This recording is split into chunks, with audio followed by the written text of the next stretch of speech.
আগেই বলছিলাম যা দাগামু তাই কমন কমন আসছে সার্থক সার্থক। কতবার দিলে তুমি বুঝবা যে এটা শিওর কমন? কতবার আমি দিব? এই যে গোয়ের্নিকা, এটা দাঁড়া স্টার দিদাছি, দাঁড়া স্টার নাকি কম পড়ে গেছে।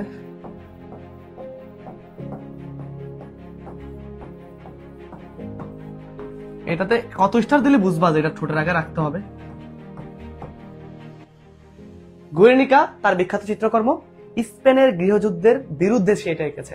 আরে একটা যদি আসে এই একটাই আসবে, এটা কে বলে দিবে? এটা একমাত্র এই নাবিল জিকেই বলে দিবে, ঠিক আছে? এইটাই পরীক্ষায় আসবে, মানে একটা যদি আসে তাহলে এটা।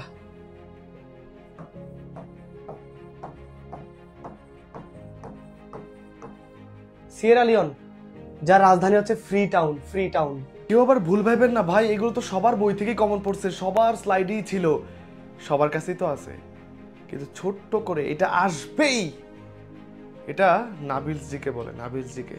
বলছিলাম মনে আছে একটা প্রশ্ন আসলেও এই জায়গাটা থেকে আসবে। আমি প্রত্যেকটা ক্লাসেই সবগুলা কোর্সে এরকম করে দিই যাতে সবার সহজে কমন পড়ে যায়। আমি বলবো যে একটা প্রশ্ন আসলে এখান থেকে আসবে, ওইখানে যেমন বলছে আসসালামু আলাইকুম থেকে আসবে, একটা প্রশ্ন আসলে এই জায়গাটা থেকে আসবে। সো তোমরা যারা মুখস্থ না করবা ভুল করবা। ৭৭-এ স্বাধীনতা, ৭৭-এ স্বাধীনতা, ৭৭-এ স্বাধীনতা। আর সবচেয়ে সবচেয়ে সবচেয়ে গতবারও প্রশ্ন এসেছে যে ২১শে পদককে প্রবর্তন করেছে ঢাকা বিশ্ববিদ্যালয়ের চারুকলায়, কিন্তু এই প্রশ্নটা এসেছিল। ২১শে পদকের প্রবর্তন করেছে ৭৬ সালে জিয়াউর রহমান, স্বাধীনতা পদকের প্রবর্তন করেছে জিয়াউর রহমানই ৭৭ সালে। শপথ করে দুইটা কথা বলবো, শপথ করে আমার কথা রাখবা।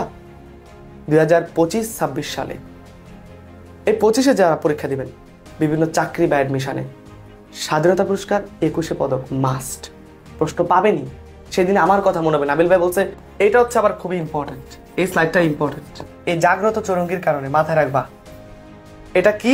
মুক্তিযুদ্ধের প্রেরণায় প্রথম ভাস্কর্য। এইটা পরীক্ষা আসতে পারে। আব্দুর রাজ্জাকেরটা একটা দিয়ে দিলাম, আর এটা বেশি দিয়ে দিলাম। তোমার মুক্তিযুদ্ধের প্রেরণায় প্রথম ভাস্কর্য হচ্ছে জাগ্রত চৌরঙ্গী। আমি মনে করো গ্যারান্টি দিতে পারি যে এগুলো কমন পড়ে, গ্যারান্টি দেই। আমি যখন পড়াই যেগুলোকে বেশি দাগাই দিই, মানে একটা গ্যারান্টি আছে তোমার জন্য।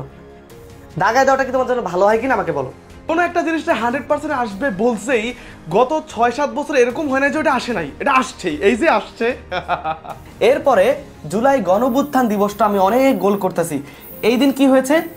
অনেকে বলে দেশ স্বৈরাচার মুক্ত হয়েছে, শেখ হাসিনা পালিয়ে গিয়েছে। ভাই অবশ্যই এটা হচ্ছে এই দুইটা হচ্ছে 100% ইম্পর্টেন্ট, 100% ইম্পর্টেন্ট হচ্ছে এই দুইটা। এরপরে এইদিকে আবার আবরার ফাদেরটা আমরা 50% ধরে নিতে পারি। সো কোনটা কতটুকু ইম্পর্টেন্ট তোমরা আশা করি বুঝতে পেরেছো। সো না বুঝলে তোমাদের লস। প্রত্যেক বছর শিক্ষার্থীরা কমন পায়, তোমরা শুধু পড়তে হবে। প্রমিস করো তোমরা এগুলো একদম ঠোঁটের আগায় নিয়ে আনবা।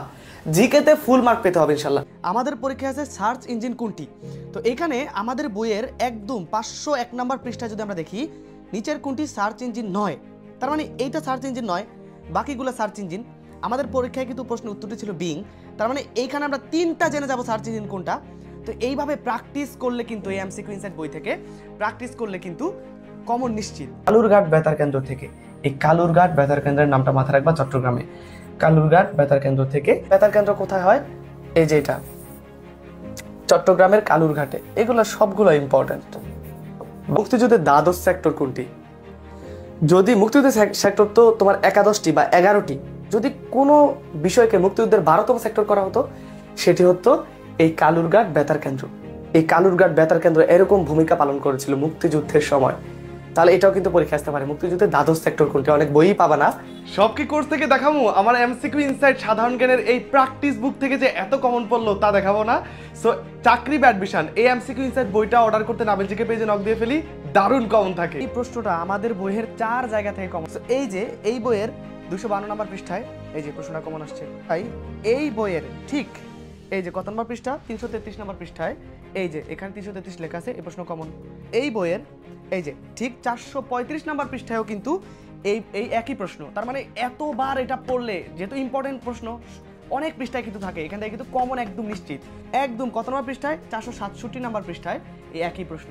তার মানে আমাদের শুধু কোর্স না, বই থেকে কমন পড়ে। কোর্স আর বই যাদের কাছে থাকবে জিকে নিয়ে তাদের নো টেনশন, ইনশাআল্লাহ কমন নিশ্চিত। আরে কিসের হলুদ, একদম রেড মার্ক করে দিতেছি, রেড রেড রেড, ও সরি রেড মার্ক করে দিতেছি যে এখান থেকে কমন আসবেই আসবেই। খুব খুশি লাগতেছে আসলে। পরিশ্রম যখন সার্থক হয় তখন এক্সপ্রেশনটা এরকমই হয়। রমের আহমেদ আমাকে দুইটা তথ্য যেটা পরীক্ষা প্রশ্ন আসতে পারে, এইটা পরীক্ষায় চলে আসতে পারে। এটাকে আমি একটু রেড মার্ক করে দিতে চাই, খুবই ইম্পর্টেন্ট এটা। তোরও রেড করে দিম যা। আর এইটাকে আমি দুইটা দিব। ওকে, বাংলাদেশের প্রথম মহিলা ভাস্কর। সো আমি তোমাদেরকে দাগিয়ে দিলাম, এগুলো ইম্পর্টেন্ট। আমরা ফার্স্ট যাবো ইনশাল্লাহ।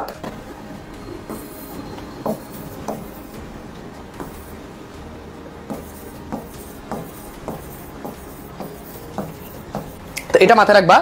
আর তার নবান্ন চিত্রকর্ম 65 ফুট দৈর্ঘ্য স্কুল পেইন্টিং। সো এই যে আমাদের এমসিকিউ ইনসাইট বই থেকে কিন্তু এই প্রশ্নটা কমন করেছে। আমরা যদি এই বইয়ের 222 নম্বর পৃষ্ঠায় যাই, আমরা ঢাকা বিশ্ববিদ্যালয়ের দেখবো এই প্রশ্নটার 27 নম্বর প্রশ্ন কিন্তু এই যে নবান্ন, এটা কমন পড়েছে, এটা কিন্তু এসেছে, নবান্ন বিষয়টা এসেছে। আবার আমরা যদি এই বইয়েরই একই বইয়ের মডেল টেস্ট আছে, 6 নম্বর মডেল টেস্টটা দেখি। এই 6 নম্বর মডেল টেস্টের একদম 25 নম্বর প্রশ্নও কিন্তু এই প্রশ্নটা এখান থেকে এসেছে। সো যাদের কাছে এমসিকিউ ইনসাইট বই আছে, যে কোনো চাকরি বা অ্যাডমিশনে এই বই থেকে ইনশাল্লাহ এরকম হুবহু কমন থাকবে। আর্ট অফ ট্রায়াম্ফ কি জুলাই গণঅভ্যুত্থানের সময় ঢাকার বিভিন্ন দেয়ালে দেয়ালে যে গ্রাফিতি ছিল, তো সেইগুলো মিলে একটা বই হয়েছে এই গ্রাফিতি, ওইটাই হচ্ছে art of Triumf. Doctor Mohammad Yunus art of Triumf এটি উপহার দিয়েছেন দুজন ব্যক্তিকে। মার্কিন প্রেসিডেন্ট জো বাইডেন তখন ছিল, আর কানাডার প্রধানমন্ত্রী জাস্টিন ট্রুডোকে উপহার দিয়ে। রোহিঙ্গা সমস্যা হচ্ছে খুব ইম্পর্টেন্ট। রোহিঙ্গা নিয়ে দেখো এখানে কিছু কথাবার্তা বলা আছে। সো এই প্রশ্নটা কিন্তু আমাদের বইয়ের এই যে 133 নম্বর পৃষ্ঠা থেকেও কিন্তু কমন পড়ছে, একদম হুবহু কমন পড়ছে। শুধু এক জায়গায় না, 3 জায়গা থেকে আসছে বইয়ের। আমরা যদি এই বইয়ের একদম 243 নম্বর পৃষ্ঠায়ও যাই, তখনও দেখবো যে 5 নম্বর প্রশ্ন কিন্তু এটা কমন পড়ছে। শুধু তাই না, আমাদের এই যে এমসিকিউ ইনসাইট বইটা, আমি বলেছি আমার কোর্স আর এই বই একসাথে যারা নিবে তাদের কিন্তু জিকেতে কমন না পড়ার মতো কিছু নাই। এই এমসিকিউ ইনসাইট বই অর্ডার করতে নাবিল জিকে পেজে নক দেই। সো এটা কিন্তু সাধারণ জ্ঞানের জন্য বেস্ট। আবার এই বইয়ের একদম যদি আমরা চলে যাই, আবার একদম শেষে চলে যাই, এই যে কত নম্বর পৃষ্ঠা, এই যে 386 নম্বর পৃষ্ঠা, তখন কিন্তু আমরা দেখবো এই প্রশ্নটা কিন্তু এইখান থেকে কমন আসছে। তার মানে এক বইয়ের 3 জায়গা থেকে কমন আসছে। এই বইটা চাইলে 20-30 দিনে একবার শেষ করা যায়। এটা শেষ করতে পারলে যে কোনো জায়গায় জিকে একদম কমন, চাকরি বা অ্যাডমিশন সব জায়গায় কমন। জেনারেশন থেকে এই দুইটা সবচেয়ে বেশি ইম্পর্টেন্ট, বলে দিছিলাম, কতবার যে বলি। আমি যা দাগাই দেবো ইনশাল্লাহ, ভরসা করে ওইগুলোকে বেশি করে পড়ো, কমন থাকবে। এবং শুধু এইটাই না, সামনে যাদের টার্গেট ঢাবি, জাবি, রাবি, চবি, গুচ্ছ, মেডিকেল, জাতীয়, নার্সিং, যে কোনো বিশ্ববিদ্যালয়ে আমার কোর্স এখনও রেকর্ডেড ক্লাসগুলো আছে। যারা এখন স্বল্প টাকা অ্যাড হয়ে এই ক্লাসগুলো দেখবে, রেকর্ডেড ক্লাস, আর প্রত্যেক ক্লাসের সাথে এক্সাম আছে, প্রত্যেক ক্লাসে দাগানো স্লাইডও আমি দিয়ে দিছি। এগুলো ফলো করলে ইনশাল্লাহ সামনে যে কোনো বিশ্ববিদ্যালয়ে শিওর কমন থাকবে এই কোর্স থেকে। ভর্তি হতে পেজে নক দিয়ে ফেলি। সব ইম্পর্টেন্ট না, কিছু কিছু জিনিস, যেমন এই গত বছর যত পরীক্ষা আসছে, এই জেন জি থেকে, যাকে জেন জি বলে বা জেনারেশন জেড বলে, তারা কিন্তু জেনারেশন গামা। তবে সবচেয়ে বেশি ইম্পর্টেন্ট হচ্ছে এই দুইটা হচ্ছে সবচেয়ে বেশি ইম্পর্টেন্ট। এই দুইটা সবচেয়ে বেশি ইম্পর্টেন্ট, আমাদের একটু মাথায় রাখতে হবে। যেমন বর্তমানে আমরা চ্যাট জিপিটি ইউজ করি, সেটাই কিন্তু এই ওপেন এআই বানাইছে। চ্যাট জিপিটি বানাইছে ওপেন এআই, আমি আগেই বলছি চ্যাট জিপিটি বানাইছে কে? Open AI. স্টার মার্ক বেশি দেখে বুঝবা কোনটা বেশি ইম্পর্টেন্ট। শর্টকাট টেকনিকে, ঠিক আছে, জেলে মাছ ধরছে, ধরে 3 কোটি নায়ক দেখতে সে যাচ্ছে, বাংলাদেশ ও বাংলার রূপ দেখে সে বাউল গান ধরছে, রায় বেশি নৃত্য করতে করতে গেছে, বিড়াল দিছে উকি মাছ দেখা, তো বলছে এইটা বিশ্ব বেহায়া, আর এটারে বিশ্ব বেহায়ার খপ্পরে পড়ছে, জানোয়ার হত্যা করতে হবে, পরে গণহত্যা করে ফেলছে, পরে তার মানে কি যে নারীর স্বপ্ন ভেঙে গেছে, নানানভাবে এইগুলো অ্যাড করে তুমি টেকনিকে 10 থেকে দেখবা। আমি কি তোমাদের ইন্সপায়ার করি না যে এগুলো দেখার জন্য? অবশ্যই এগুলো পড়বা, মুখস্থ করবো, তোমার দায়িত্ব। আমি দাগায় দেই যাতে তোর বেশি কমন কোনটা সেটা বুঝতে পারো, তাই না? ওকে, তাহলে এটা একবার দেখবা। ব্যক্তির নাম হচ্ছে মারিয়া করিনা মাচাদো, ভেনেজুয়েলা। পৃথিবীতে যে দেশে মুদ্রাস্ফীতির হার অনেক বেশি। কোনো না কোনো বিশ্ববিদ্যালয় এখান থেকে প্রশ্ন আসবে 100% বলে দিছি, তো একটা লাইনও কিন্তু বাদ দেওয়া যাবে না। তবে সবচেয়ে বেশি আসতে পারে হচ্ছে কে পাইছে, এটা আসতে পারে। প্রথম 3 জন যে জাতীয় অধ্যাপক, সেটা তোমাদের জন্য বেশি গুরুত্বপূর্ণ।